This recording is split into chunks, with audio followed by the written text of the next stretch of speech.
ঠিক ধানের জমির মধ্যে, ধানের জমি দিয়ে হাঁটতেছি ক্ষেত্রের মধ্যে, আপনাদের সাথে কথা বলতেছি। এটা ধানের জমির মধ্যে দিয়ে হাঁটতেছি, আমার নিজের জমির উপরে দিয়ে হাইডে আমি যাচ্ছি। তারপরে আপনাদের সাথে আমি শেয়ার করেছি বন্ধুরা।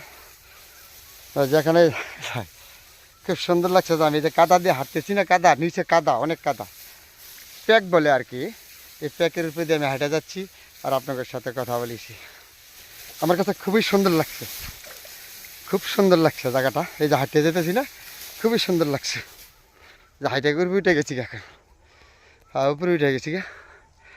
এই সুন্দর জায়গাটা নিয়ে আপনাদের সাথে শেয়ার করলাম। সবাই ভালো থাকবেন বন্ধুরা, আপনাদের জন্য দোয়া রইল। আমি কাদা মাটির উপরে হাঁটলাম।